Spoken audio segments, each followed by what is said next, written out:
in the same program that Duccio talked about earlier. Phil is, to my mind, Mr. RNA. So throughout the LEAP program, when anybody had any questions, it was always ask Phil. Phil has a long-standing career in the field, and I think just to mention, he currently has some eye-watering funding from various sources in the US to pursue essentially new methods of delivery for RNA. So without further ado, I'm going to ask Phil to come and give us a talk on his current subject.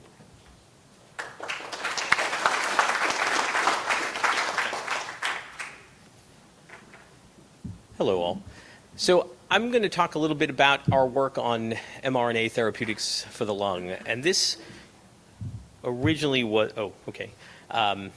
started through a DARPA program, and I can just mention one thing about that is that our program manager at the time, who was Dan Wattendorf, who's now at the Gates Foundation, basically said to me, do not drive inflammation in the lung. If you do that, I'm going to kill you. And so he didn't exactly say that, but it was pretty much that. And so that has been on our mind about how we do things and the materials that we've been choosing for delivery to the lung. So let's see, is that? Okay, now I know which way to actually push the button. So when we talk about delivery to the lung, there's two routes of administration that we thought of initially. One would be through a nebulizer, the other would be through IV. We've chosen nebulizer, and the reason for this has more to do with what have we seen regarding LNP systemic delivery and then delivery to the epithelium of the lung. So I mean epithelium, not endothelium. Getting to the endothelium is fairly straightforward of the lung, but getting to the epithelium is a little harder. And what we've seen so far is that these are 3 different publications. I think I'm on one of them, but in general, they tend to use cationic LNPs. And at first you think, well, is that going to be a problem? Well, there was a paper in Advanced Materials where they talked about them causing lung thrombosis. So from my point of view, and I've always been concerned about them getting across the endothelium and how they're doing that, and are they driving inflammation? Are they driving? So I think until we understand how that happens and understand the safety implications, we thought we're going to avoid IV for the moment. But there are, I think, certainly some applications. There's some CF applications, I think, cystic fibrosis applications, where if the lung mucus is significant enough, you may have to go the IV route, but we need safe delivery vehicles. So what we decided to do was go to nebulization. The next choice we had was LNP versus something else, and we decided we did some work on LNPs. We published a paper in Nature BME a few years ago. And honestly, there were a number of reasons why we chose not to pursue them anymore for nebulization. One was we couldn't get enough expression, to be blunt.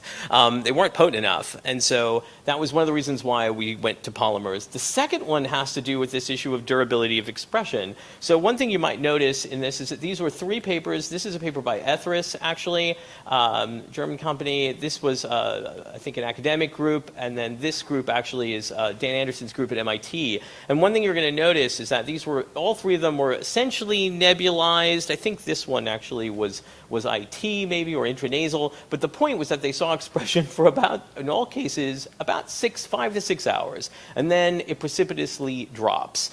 Dan's was more like a half a log or so over the first 24 hours, and then maybe a full log to a little bit more than that in about 2 days. This paper clearly shows that they were done in 24 hours, and Ethris couldn't measure anything by ELISA past 6 hours, and even that had a lot of variability. So we thought that was a problem. A 6-hour expressing drug to me is not a thing, and so why would we even do it? And so we thought we need to do something better than that. So the other reason we went with polymers is species agnostic behavior. So if you look at our paper from Nature Materials last year, many people call that paper the zoo, and the reason they call it the zoo is we delivered into everything that we possibly get our hands on, and that included mice, hamsters, ferrets, rats, cows, swine, I don't know, there's everything in there you could think of, and NHPs. And part of the reason for that really had to do with they're used for different models, and some of them, they're actually diseases we want to actually solve. In addition, with our newest polymer, which I'll talk about today, we've done mice, hamsters, we've done rats, swine, and NHPs. I didn't have them all listed. But the other issue was inflammation. So one of the problems, I think, with delivery, period, period, with any delivery formulation is, are you driving inflammatory effects? And because I have yet to meet an LNP that doesn't do that. And so again, vaccines, that might be fine, so to speak, might be okay. But for therapeutics, especially if you deliver more than once, are you going to have problems with inflammation? And I don't think we've solved that problem. I do think that in general we've seen, and I'll show you some data, that the polymers that we use definitely do not drive inflammatory effects, and not for very long. One other issue for nebulization that we thought was that it needed to work in both vibrating mesh nebulizers, that's VMN, and jet nebulizers, because jet nebulizers are used a lot in the US. So, and right now polymers are compatible with both. LNPs get shredded in a jet nebulizer pretty nicely, and if you look at most of the data on VMNs, they don't look great. But that's, again, that to me is that's what the data shows. So how did we get into polymers? We started one that actually was from Dan Anderson's group at MIT, and we decided to make about 200 to 250 different ones. We changed different parts of the end capping, branching molecules, linkers, basically all through Michael addition, made about 200 to 300. We screen in vivo. So we screen in mice, live mice. We nebulize, we screen through the nebulizer into mice. And why do we do that? Because I don't know. We never see good correlations between in vitro and in vivo. And literally our best polymer for lung delivery is not as potent in vitro as the previous one. And so it does still work. We made a potency assay out of it, but the point was that it's not as effective. So we screen in vivo. And this is what their lungs look like. And so the one thing we came up with our own super cheap methodology that even fits into BSL-3.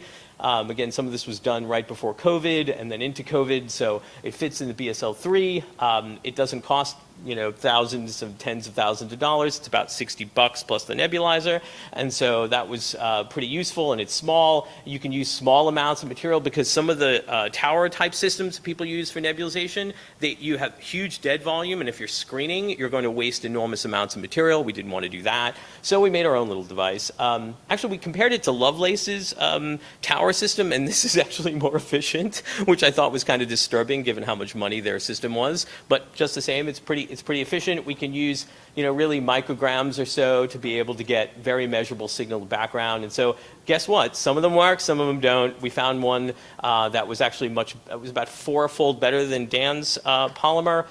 We published that in Nature Materials. We did use it across, so this is hamster, ferret, NHP, swine, and so we definitely saw that, and it was pretty equivalent in terms of, I think that was like 0.3 mg per kg in a nebulizer. It was pretty equivalent in terms of expression across the species. And as a matter of fact, you can see that it's not as good in a mouse, and you might ask, hey, why wasn't the mouse so good? And it's literally because of their tidal volume and minute volume. It's basically lower than these other species. They don't inhale as much material, so they just literally don't take in as much. But just the same, you can see it's flattening, which is exactly what we were hoping for. The other reason for this is that when we first started doing this is that we wanted to de-risk the platform. So we were looking to see when it would fail. We were waiting for the animal where it just didn't work well. And fortunately, we didn't run into that. So that was kind of exciting. So what's next? We made more polymers. And so we made another, I don't know, there's probably about 60 here or so. Screened those. We found 4 different candidates. I will not talk about the details chemically, but there's a really cool chemical story in this that we did not predict. So I will admit these were all made separately. They were screened, and then when we started looking at the winners, there was this lovely pattern of chemistry. And so we're starting to look at that now more. We want to start using AI-based approaches. I mean, all of this to kind of, as we build these larger and larger amounts of information on chemical structures, to build structure-function relationships. I'll admit I don't think we're there yet, but that's where we want to go. But there was a nice story, and we led us to PED1. So this is where we were with 76. It was about 4-fold better, and we found one that was about 12-fold, let's just say, above 76. And again, this was in a low-dose screen. Honestly, for us to find 10-fold, I thought that's a miracle, actually, because you usually don't find that kind of increase. But it looked pretty cool. We were happy about that. And then we started doing some other things. We improved the process a bit in terms of how we were making it. And the other thing is we were looking at solvent. So what solvent is this nebulized in? And so when we started playing with solvent, we noticed some really important things. One is that, so this is different cargoes. So this is a little anchored nanoluke, so GPI anchored nanoluke construct that we use a lot for screening. This is an anti-RSV antibody, a single chain antibody that has nanoluke fused to it. This is a CRISPR protein, Cas13. This is an activatable RNA, so we're using as an antiviral. And this thing is a gene activator. It's a DCAS9 Viper nanoluke construct. It's about 7,000 nucleotides. So this is 1,000 up to 7,000. And you can see that over poor little 76, which we loved a lot, but now we don't use it anymore at all.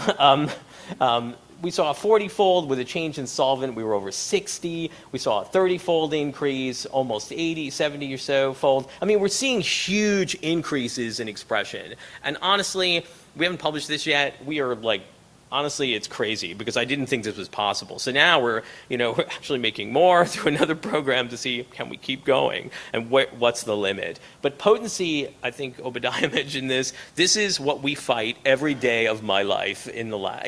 Not me in the lab, not anymore, but the folks in the lab. They don't want me in the lab. But is trying to be as potent as we possibly can because potency is incredibly important, especially for therapeutics. And so we looked at basically polymer to RNA ratios. We tend to use 20 out of convention, but you can see you can go down to 15. This is across cargoes. And so this was nice. Typical LNPs are probably at least 20, more like 25 to 30 to 1 if you're looking at total lipid to RNA. So we thought we were in a decent range at 20. You might ask about encapsulation, which should come up here. So we then went back more recently and looked at our encapsulation. So this is percent of free RNA. And essentially, if we're above 4 to 1, we get about 99% encapsulation. And so we're usually out here at 20, so we know we're getting very, very good encapsulation. This is across again, a wide range of RNA cargoes. So this was a good thing. We were happy about that. We then went ahead and looked at, this is microfluidic mixing. So there's a couple of, it would be helpful if I hit the right buttons. And so couple of different solvents that we were in, and we looked at, again, batch-to-batch variation using a microfluidic. That looked good. Percent free RNA was good.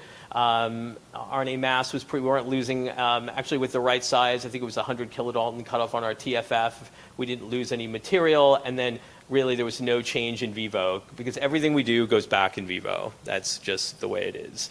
And so we didn't see any changes. So that was good. That was more good news. Of course, you're seeing all the good news, not all the pain and suffering that leads to the good news. But I would say, then we looked at stability at 4C over a month. We're doing longer stability tests now, but it looked good too. This is in vivo expression with solid, no statistical difference. Size, PDI all stayed constant. So far, so good. We're pretty excited by the fact that at least 4C, we'd like to see this as a 4C. We are working on lyophilization. We're looking at dry powders and all kinds of fun stuff. But in general, the question was, is it relatively stable? And I think so far it is. The other issue is what happens when you blast these things through vibrating mesh and jet nebulizers. And obviously we screen through the vibrating mesh, so we know it survives it, but we wanted to make sure we actually understand what happens. And what you can see here is we compared pre-nebulization to post-VMN and post-jet. And you can see we're not seeing changes in size, maybe a small uptick in PDI, but still looking great. And this is not what you see with many LNPs. I'm not going to say there isn't an LNP out there where this looks the same, it doesn't change. But in general, if you look at Dan's 2 or 3 of those different papers post-nebulization, they look pretty rough. They usually change their size quite a bit, and they're changing PDI. And so from our perspective, this was pretty exciting to see that across these different types of nebulizers, we're not seeing these changes.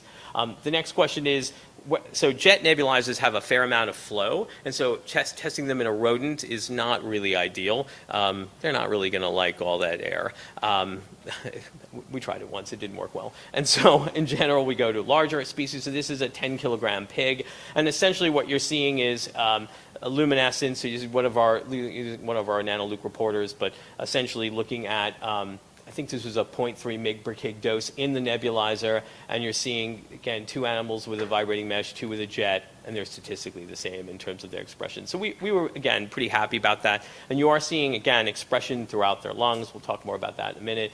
We've also done some work. In particular, I have colleagues interested in Pseudomonas. In particular, we wanted to see if we could deliver into, so post-Pseudomonas infection. So these infections are not very good for the mice. So about half of them die basically within 24 hours. The other half live, which is good, and those are the ones we delivered to. And we looked to see, did we see changes in expression basically going into a lung with pneumonia that was pretty inflamed, and the answer was no. We didn't see a big change. And we're digging into this now more in terms of where are the bacteria, where are we seeing expression, is it altering the expression patterns and profiles within the lung? We don't know that yet, but this was a good first test to see, do we see any changes, and do we see, I thought we were going to see huge drops in expression, but we didn't, so that was good too.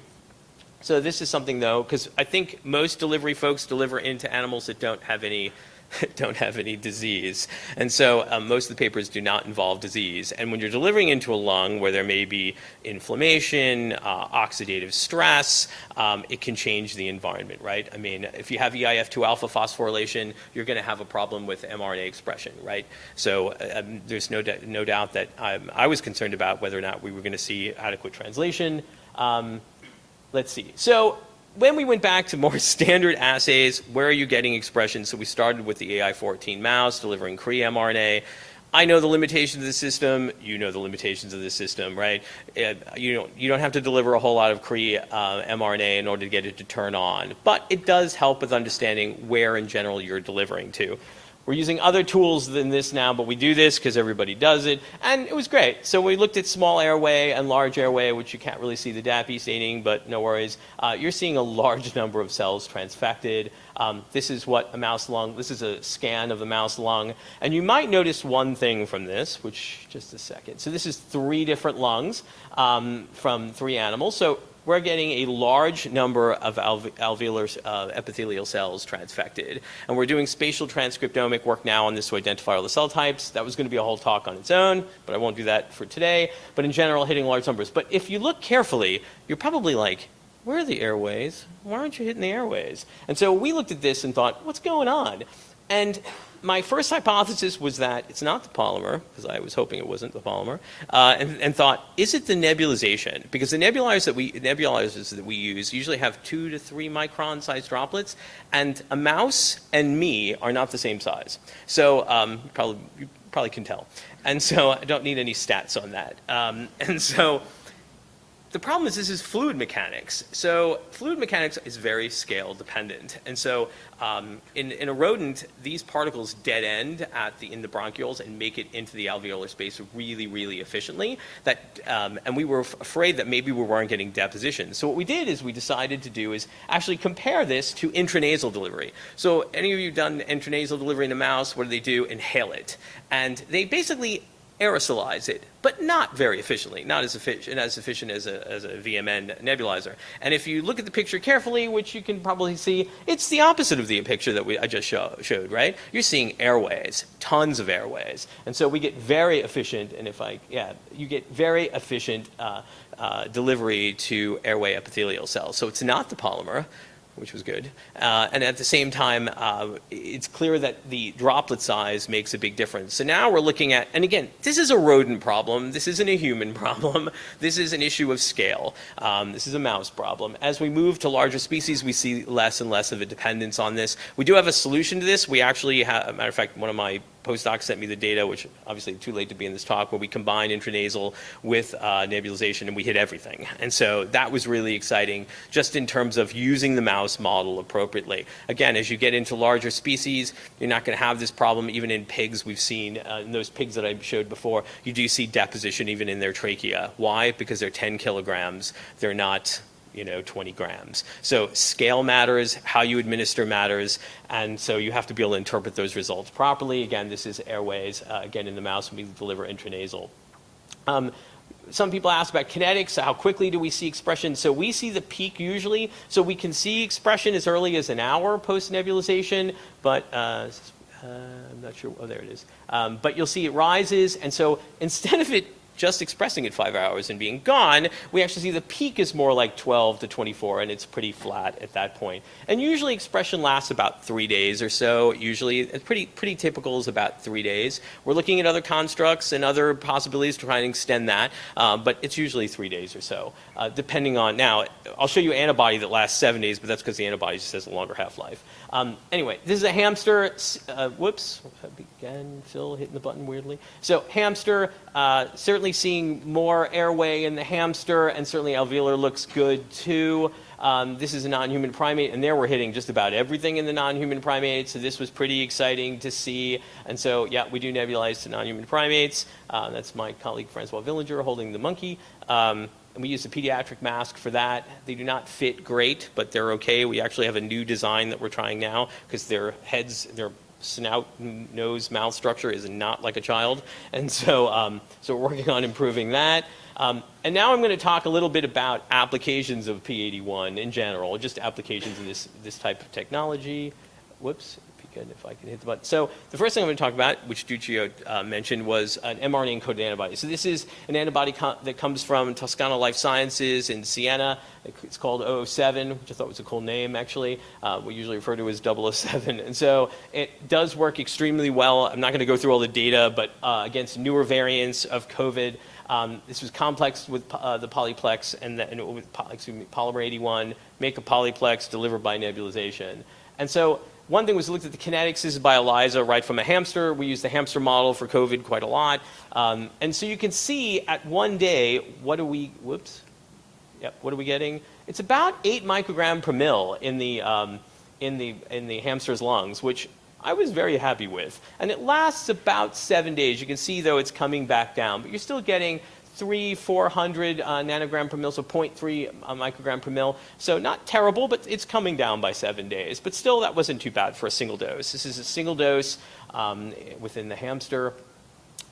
We did look at genes that have been, this is a nanostring analysis of after delivery. Do we see genes modulated just by delivery itself? And the answer to that is not many. We saw 11, which I thought was out of the 561 genes that we were looking at.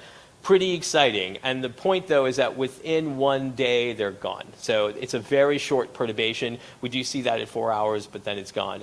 If you do this with an LNP, you're going to see a whole lot more genes than 11 or so. And it is cargo dependent, which I'll show you a little bit later on. So depending on the cargo, we'll see. But the good thing, we weren't seeing this wholesale inflammatory effect that we were getting from this polymer. And in general, I wish people would do this type of analysis a whole lot more. And do it, not just look at serum cytokines, because in the serum, you see nothing. There's no change at all. So stop looking at the serum, go look at your organ of interest, because that's where you're going to know whether bad things are actually happening. And these animals are fine. I mean, they don't even, they look particularly fine, they act fine. But in general, we really start to look at, and then we did an efficacy experiment. So this is a single dose. And what's really exciting about this, so keep something in mind about rodents. So again, they don't inhale everything. So if we have, I think this is about so you can see different amounts. So we start at like 0.25 mg. This is essentially, Phil, go the right direction. Push the button the right way. I think I'd get this right. So this is 0.25 mg per kg in the nebulizer. This is about 4 mg per kg in the nebulizer. Keep something in mind. They only breathe about 3 or 4% of what's in that nebulizer. So are they getting 0.25? No, it's really less than 0.02 mg per kg actually in the animal. So if you think about antibodies in general and how we use them, in a human being, you're usually getting grams of antibody, right? I mean, it's at least a mg per kg and usually more than that.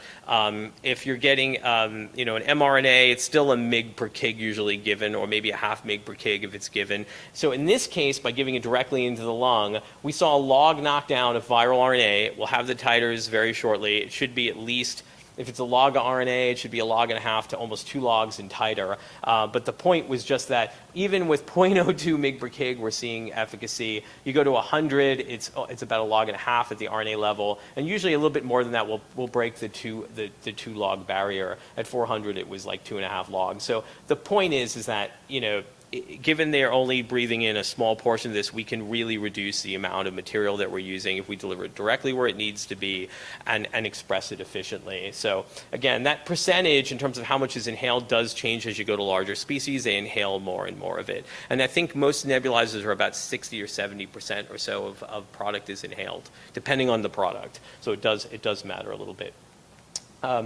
We also we've been working on interferon lambda, mostly for prophylaxis. I thought I'd show this. So if you compare this to most of what's in the literature, they usually see like 10 or 20 picogram per mil. We're at over 2,000. And we see expression for about really like 2.5 days or so, but in the lung. And again, a lot of it will end up systemic because it's secreted. But the point is, does it do anything? And the answer is yes. So even with a 5 microgram dose in a mouse, this is a flu infection. So we gave this first. We waited 24 hours. We then infected them with an H1N1 with the California 04-2009 pandemic strain. And what do you see? It worked really, really well. So, I mean, you see at 100 micrograms in the mouse, again, it's more than 2 log knockdown. But even with 5 micrograms, as I mentioned, they only received like a few percent of this. You're seeing over a log knockdown of RNA levels. So we were really, really excited. I mean, you're seeing big changes in PFT. So I do think Lambda has, I think it may have a place. And it is very, very efficient in terms of its function. Post-infection, not as great because the viruses do a good job of turning off the response, but in general, as prophylaxis, I think it definitely has some legs, and we don't express it for 5 hours like Ethris did. And so, let's see, I'll just keep going. That was for RSV. We're also using Cas13. Cas13 is an activatable RNA, so I won't go through all the details, but basically what it does is you express Cas13 from an mRNA, we deliver it with a guide, it kind of sits there. If it binds to a target, it activates and starts chewing up RNA. So sort of like fancy siRNA is the way I would consider it. And so we did an experiment, again, this was with Calo4 2009 in the hamster model. Why were we doing hamsters? Because we were interested in doing this also with COVID, so we've been attacking COVID along with flu, and we're actually trying to make a combined flu A, flu B, and COVID product. And so this was published in PLOS Pathogens this year. And basically with 2 deliveries, we get more than 2 log, like 2.5 log knockdown, at least at the titer level. So this was pretty exciting to see just a couple of doses, and we're knocking down the virus quite significantly. So this was exciting. This is something else that we're working on with this. And the same delivery platform. We did look at Cas13 changes in genes, and there are a little more. And so this is a bacterial protein. We know that there's a little more structure in this RNA, and that's something we're trying to root out as we speak, as going on. But we saw 33 genes change. Still not a big deal. By day 1, it was 14 and then gone. And so there was a little more effect on the lung, but certainly less. And again, I think this is important for really being able to see what again, change the same delivery, change the cargo, how clean is the cargo, are there any issues with it in general? And I would say overall, this is still really good, but it certainly gave us some pause, and we've been trying to optimize this a bit more to try and decrease the number of genes that are differentially expressed. But again, and that's it. So that's where I'm going to stop.